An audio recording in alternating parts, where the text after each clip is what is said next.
Bismillahirrahmanirrahim. Alhamdulillahirabbil alamin.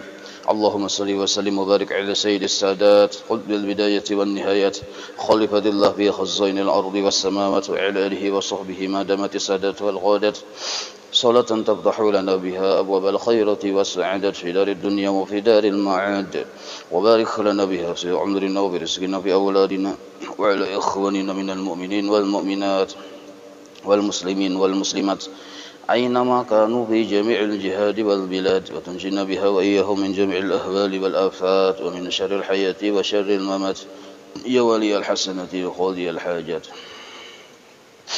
قال الحبيب عثمان بتاوي رحمه الله ونفعنا به وبجميع علومه في الدارين آمين. Adapun halaman 3 di tengah-tengah. Adapun artinya dalil, ini membahas masalah dalil lah. Jadi dalil ini bagian dari keyakinan kita lawan Allah, memperkuat keyakinan kita terhadap Allah. Mun kada berdalil, maka mengenalnya orang itu kepada Allah kada sempurna.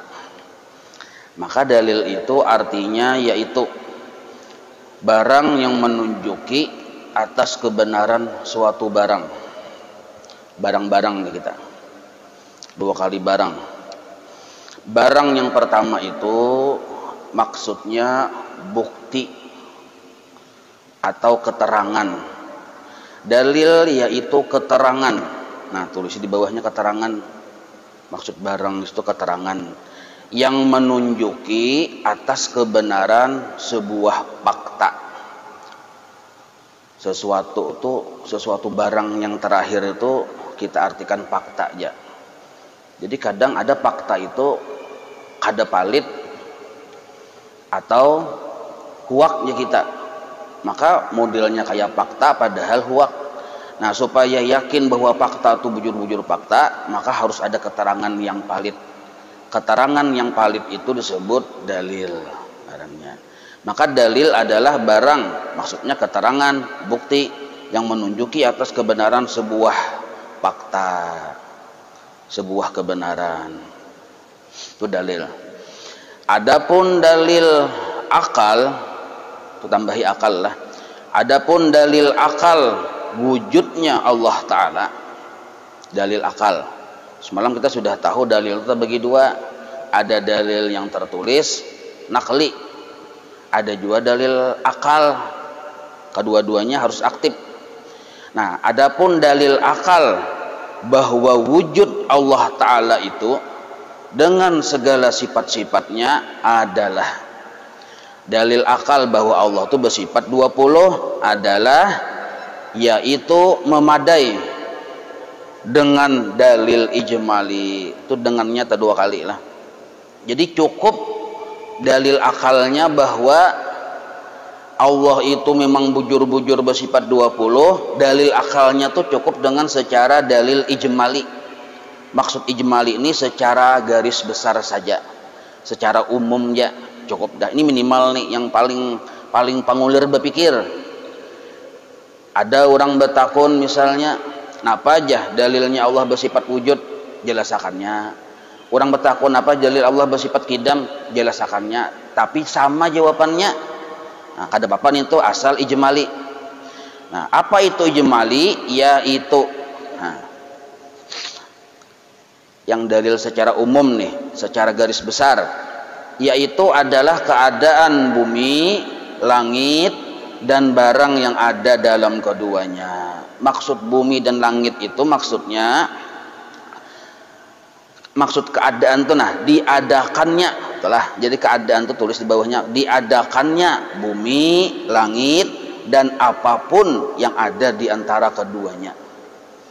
Jadi diadakannya bumi, langit dan apapun yang ada di antara keduanya itu menjadi dalil bahwa Allah bersifat ke-20-nya nintuna. Nah, ini yang disebut dalil ijmali secara umum. Jadi kada tapi ngalih kita berpikir nih menghendak secara umum lah. Wujud dalil akalnya apa? Alam dan seisinya diadakan. Qidam dalil akalnya apa? Adanya alam semesta. Baqa dalil akalnya apa? Adanya alam semesta. Terus sampai ke 20-nya sama dalilnya. Nah, itu bahasa kitanya adanya alam semesta, diadakannya makhluk.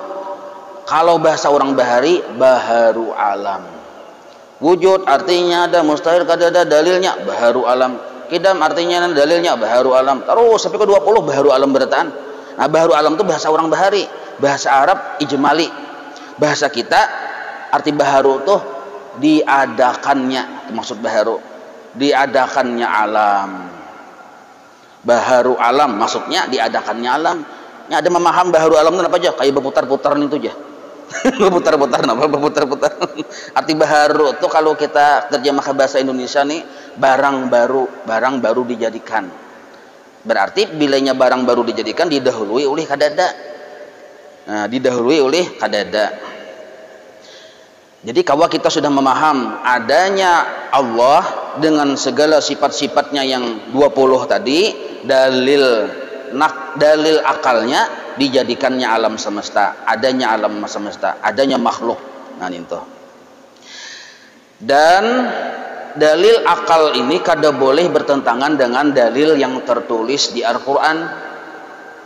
Kada boleh menyalahi atau bertentangan atau kada mau berhubungan dengan dalil nakli. Maka di sini dituliskan juga dalil nakli, ternyata sesuai.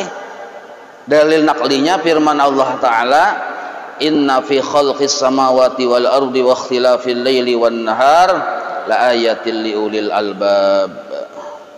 Artinya bahwasanya di dalam kejadian segala langit dan bumi, maksud kejadian itu diciptakannya langit dan bumi ini, nah, dan bersalahan malam dan siang, maksud bersalahan bergantinya malam dan siang, itu sesungguhnya sekalian itu menjadi pertunjukan.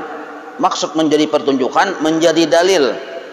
Maksud menjadi dalil, menjadi keterangan atas keadaan Allah Ta'ala, atas adanya Allah yang bersifat 20 termaksudnya.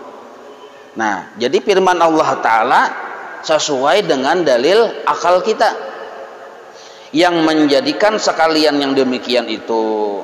Tapi ujar Allah Ta'ala, mau orang itu paham bahwa aku ini ada dengan ke-20 sifat itu, mau yang paham tuh mau apabila orang itu ada mempunyai akal pikiran. Muninya kada berakal atau berakal juga tapi kada digunakannya berpikir, kada kawaju memahami. Walaupun dalil itu mencongkong di hadapan,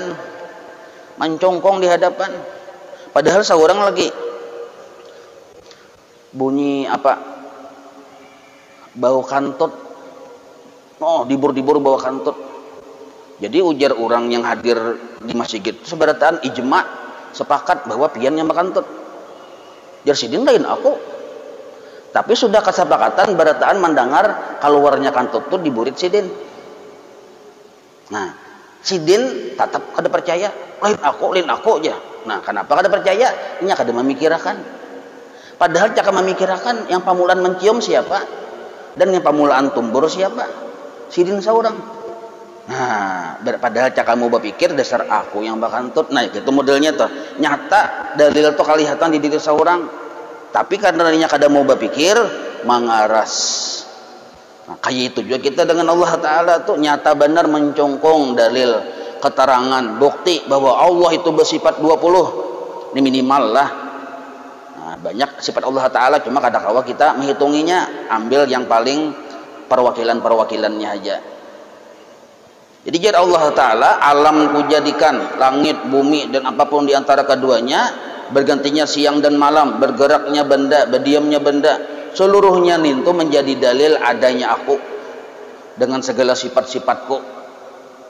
Nah, itu dalil nakli naranya. Jadi kita sudah berisi dua dalil. Pertama dalil secara nakli tertulis dalam Al-Quran, satu.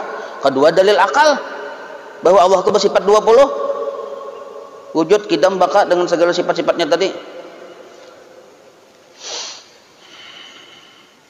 Titik disitulah yang mempunyai akal pikiran adanya, titik di situ. Nah, sebagai lagi ini kisah bahasa cai bernahu tu mubtada bahasa pulang. Sebagian lagi dinukil dari ibarat Suhaimi itu naran sidin Syekh Ahmad bin Muhammad As-Suhaimi. dinakal atau dinukil dari penjelasan Syekh Ahmad bin Muhammad As-Suhaimi ini dengan maknanya saja Jasidin. Ujar Syekh Ahmad ini, adapun, nah, jadi Habib Usman menukil perkataan ulama besar Syekh Ahmad bin Muhammad As-Suhaimi. Ujar Sidin, adapun ma'rifat kepada Allah Ta'ala, mengenal kepada Allah Ta'ala, dan ma'rifat kepada segala Rasul, itu terhenti. Maksud terhenti itu sangat berhubungan atas mengetahuinya kita akan 3 perkara yang tersimpun di dalam hukum akli.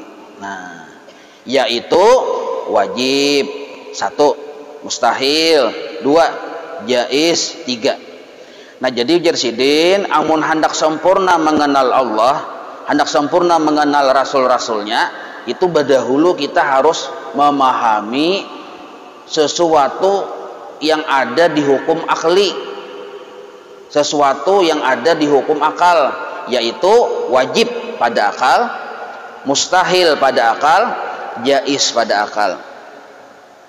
Amun kita yang 3 ini kada paham, maka kena belajar sifat 20-nya kurang sempurna. Maka ujar Sidin sangat berhubungan belajar sifat 20 dengan memahami yang 3 macam ini. Maka dari itu, sambungannya, maka dari itu wajib diketahui akan 3 perkara ini didahulukan atas sebutan dari sifat 20 tadi. Nah, jadi berdahulu mempelajari yang 3 ini didahulukan atas sebutan 20 sifat. Maksudnya sebelum penjelasan 20 sifat kita pahami, kita harus memahami 3 perkara ini dulu. Wajib pada akal, mustahil pada akal, jaiz pada akal. Sebab dalam sifat 20 ini ada wajib pada akal, sedangkan di fikih ada juga wajib.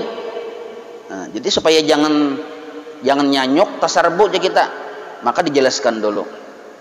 Dan nanti ditambah lagi di sini sebutan. Maksud sebutan itu penjelasan tentang hukum syar'i dan juga penjelasan tentang hukum adi, hukum adat.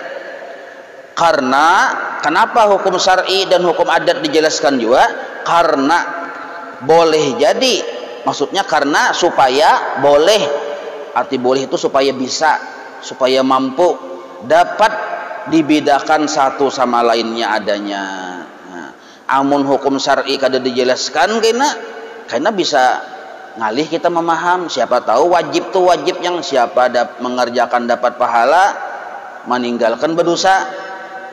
Misalnya pian mendengar Allah wajib bersifat wujud, ya, maka apa maksudnya itu aja? Allah wajib bersifat wujud, berarti bilangnya digawi berpahala, ditinggalkan berdosa. Nah, betul salah paham tuh. Maka supaya nyaman memudah, supaya mudah memaham, kita pahami dulu ada hukum syar'i, ada hukum adi, ada hukum akal. Nah, di hukum akal inilah yang berhubungan sekali memaham sifat 20, yaitu 3 macam, wajib pada akal, mustahil pada akal, jaiz pada akal.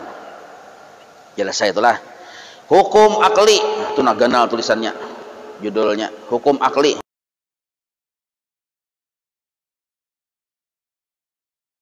Sempurna, arti sempurnaan ini normal aja kita. Kada yang imbah sebulan kada makan. Nah, itu bisa kada normal tak?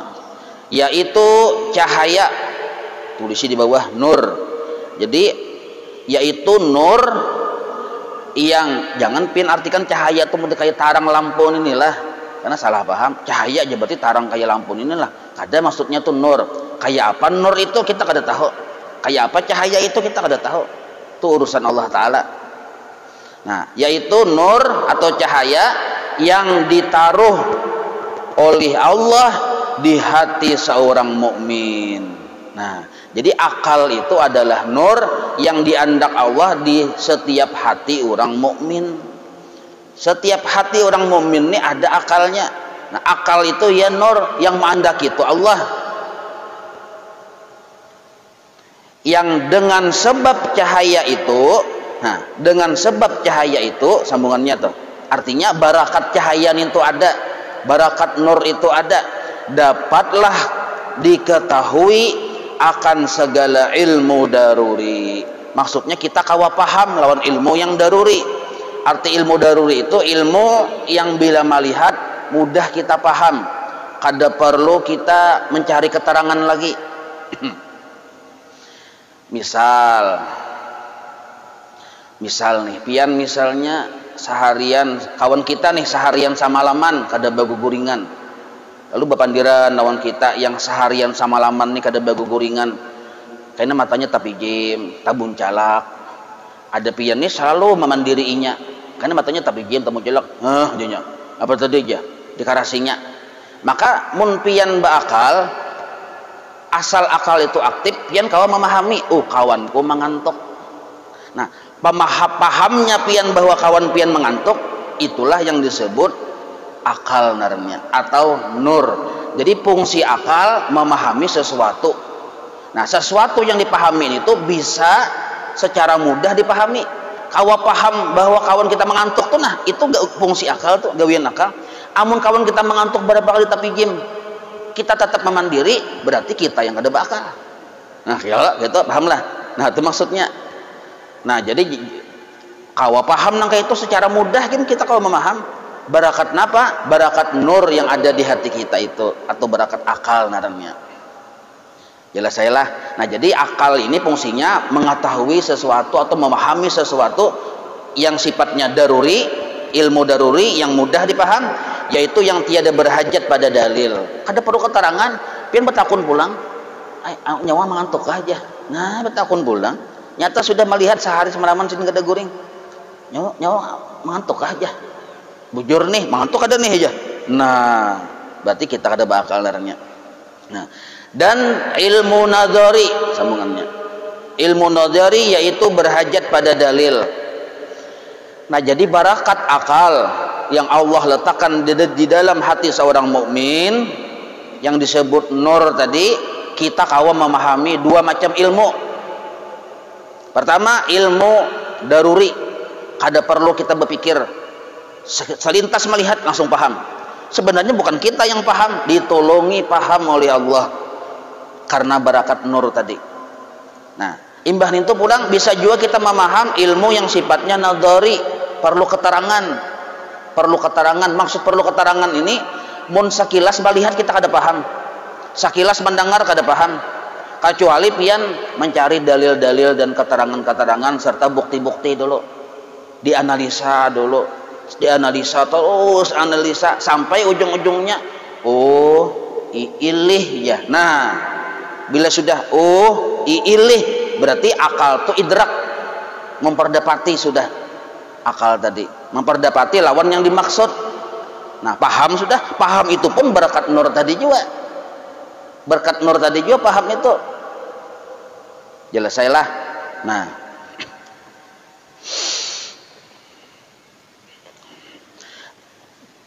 artinya hukum akal, nah sambungannya tuh. Artinya hukum akal atau kawa dipadahkan fungsinya hukum akal adalah menetapkan sesuatu barang bagi sesuatu barang atau menafikannya padanya. Ada paham pian tuh ya, bahasanya bahasa Majapahit. Nah, maksudnya ulangilah, menetapkan suatu barang bagi suatu barang atau menafikannya padanya. Maksudnya bahasa kita Banjar aja nah lah. Ujar orang mahabarakan, orang tuh mahabarakan ke kita tadi tuh Acil Ahmad yang dahulu, yang kaum bahar 25 tahun pindah pengerumah pada sini, Pasidin meninggal, mahabari kita. Nah, kabar, nah mungkin kabar bisa bujur bisa kada ya, kalau maka akal kita berpikir, maka tadi aku hanya bertemuan. Nah, lalu akal kita berpikir nih, bujurkah meninggal, bujurkah kada. Nah, maka kita mencari-cari keterangan, mencari-cari dalil supaya bujur-bujur yakin meninggal atau kada. Sekalinya dapat keterangan yang valid langsung dari anaknya si kaum, memindio pulang ada videonya, orangnya makanan di kampung lauk misal sekalinya nih. Nah, ini abahku hidup aja makan aja. Nah, berarti kita sudah paham ternyata Sidin masih hidup. Paham lah pian nih? Menetapkannya bahwa kabar tadi ternyata sidin masih hidup, itu disebut fungsi akal atau hukum akal ngarannya. Maka kita biar datang kabar SMS anu jah sidin meninggal aja kita kada kawa wajib sidin hidup, karena aku siaran langsung melihat sidin makan, mustahil sidin mati. Nah akal ngarannya itu. Jadi akal ini mewajibkan sesuatu ada atau memustahilkan sesuatu itu ada atau kadadanya. Paham lah pian?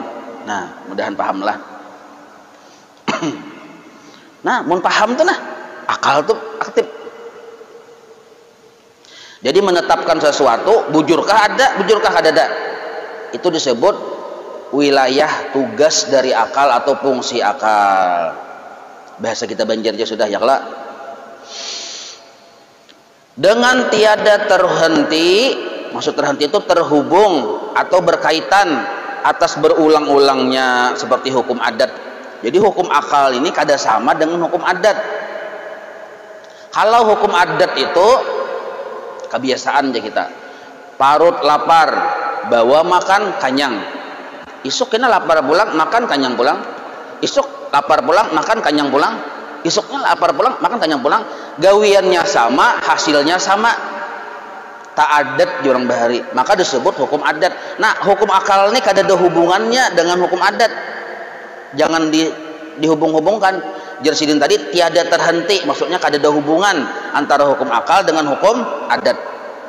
Dan sambungannya tiada juga terhenti berhubungan atas tertaruh oleh yang menaruh seperti hukum syar'i. Maksudnya kada berhubungan dengan hukum syariat. Hukum syariat itu tertaruh, maksud tertaruh ini dijadikan, dibuat oleh yang menaruh yaitu Allah.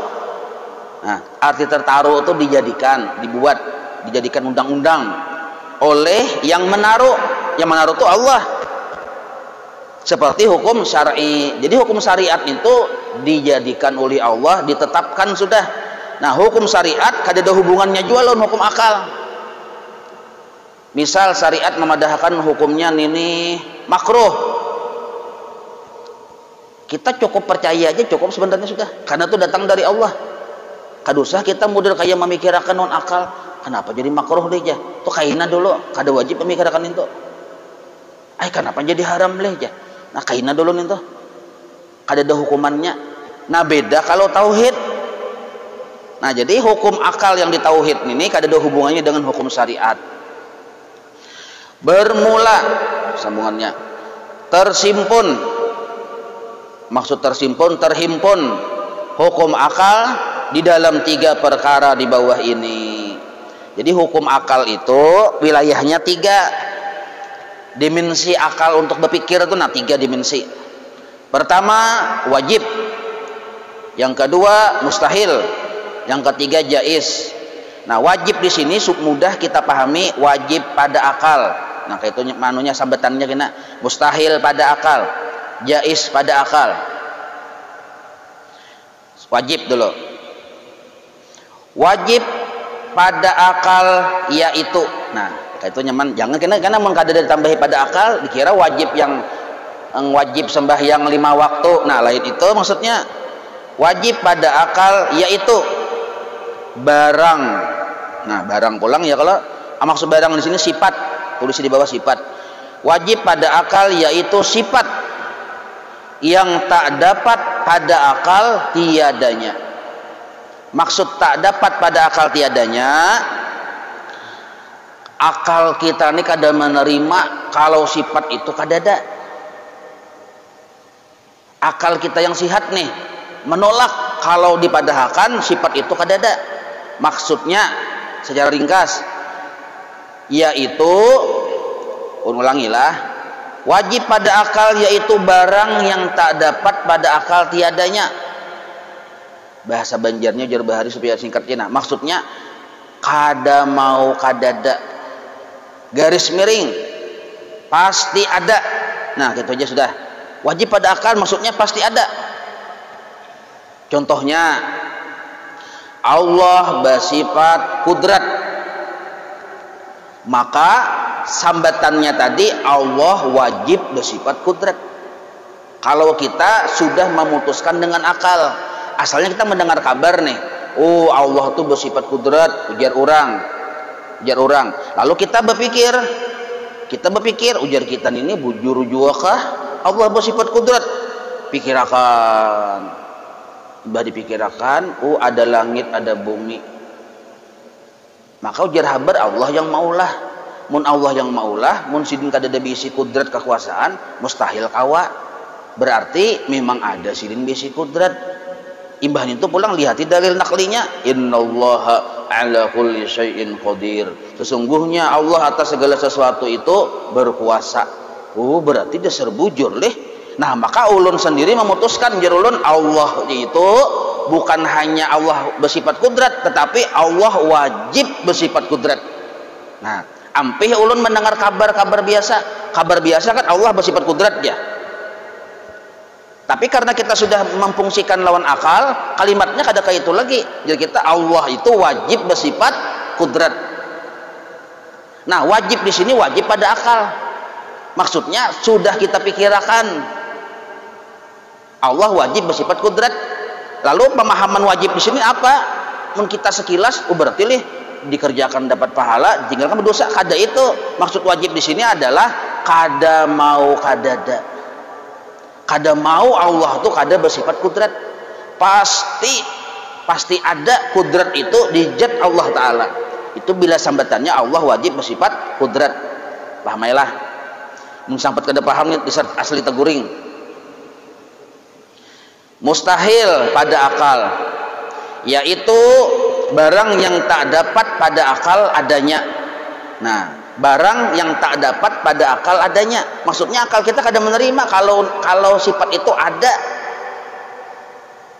Misalnya mustahil Allah lemah, berarti barang yang tak dapat pada akal adanya lemah di zat Allah Ta'ala. Nah, maka bila kata-katanya mustahil aja kita Allah Ta'ala bersifat bisu, berarti kada mau kadada, kada mau, atau kayak aja nah supaya mudah, pasti kadada. Nah gitu aja toh. Arti mustahil tuh pasti kadada. Allah tuh mustahil bersifat lemah, pasti kadada lemah tuh di zat Allah Ta'ala. Nah, jelas saya lah. Bila paham wajib, paham aja mustahilnya, berbalikannya aja. Jais. Nah, ini sedikit perlu perhatian kalau jais nih. Yani harus. Jangan diartikan harus tuh bahasa orang wayahini. Kalau harus bahasa orang wayahini, nyawalah harus ke pasar hari ini. Muka ada ke pasar, kujitaknya. Atau lain harusnya lagi, harus bahari itu maksudnya ya jais. Maksud harus di sini boleh saja. Boleh saja. Yaitu barang yang sah pada akal adanya dan tiadanya. Boleh ada, boleh kadada. Tapi jais ini karena sifatnya sifat bagi Allah yang ke-21. Nah, boleh ada, boleh kadada pada akal. Contohnya, boleh saja Allah menjadikan acil adul sugih. Nah, boleh juga Allah menjadikan si acil adul miskin. Nah, itu maksud jais tuh.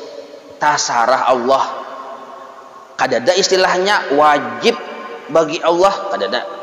Atau mustahil inya tuh sugih atau miskin, kada juga harus. Nah, itu maksud harus di situ. Boleh saja orang itu orang ini berusaha cangkal, tapi boleh saja orang tadi miskin. Bisa jadi orang tuh sugih. Nah, itu jais darannya. Pahamailah. Nah, jais ini perlu dipikirkan, sebab akal kita perlu berpikir kalau masalah jais ini. Misalnya kayak ini nah. Boleh saja Allah memasukkan orang ahli ibadah ke dalam neraka. Tasarah Tuhan, jais narnya. Dan boleh juga Allah Ta'ala memasukkan orang yang ahli maksiat ke dalam surga. Jais saja bagi Allah tuh. Nah, lalu kita mendengar ini kan bingung ya, kalau maka wilayahnya wilayah nadhari narannya ini perlu kita berpikir. tasarruf Allah Ta'ala selama ini kita mendengar orang yang ahli ibadah takwa masuk surga, bila orang bermaksiat wani lawan Tuhan masuk neraka, kan kayak itu loh kok selama ini kita mendengar. Sekalinya ada papalingannya kayak itu lalu kita bingung. Nah bingung ini jangan dibiarkan bingung, disuruh berpikir, ada pelajarannya kayaknya. Nah maka padahal hukumnya jais bagi Allah tuh kada wajib. Kalau kita pian misalnya beribadah mulai dari keluar dari parut ibu sampai kena meninggal dunia kada pernah bermaksiat, dan gawian pian itu hanya ibadah aja, kada ada bermaksiat. Sekalinya Allah putuskan masuk neraka, jalimlah Allah, kada jalim. Imbah tu pulang kawan pian ini orangnya ahli maksiat, kada pernah sembahyang segala macam, kada pernah puasa. Sekalinya sudah meninggal diputuskan Allah masuk surga. Misal nih. Lalu jalimkah Allah? Kada adilkah Allah? Kada. Allah bersifat jais. Nah, lalu tapi kita disuruh berpikir kenapa sampai bisa kayak itu. Nah, ada ilmunya tuh supaya paham. Insya Allah kita belajar jagina. Itu yang dimaksud jais narannya. Ini supaya kita paham dulu, mengerti bahwa ternyata ada yang wajib bagi Allah pada akal, ada yang mustahil, ada yang jais. Nah, paham itulah. Nah, insyaallah kita sambung. Wallahu a'lam.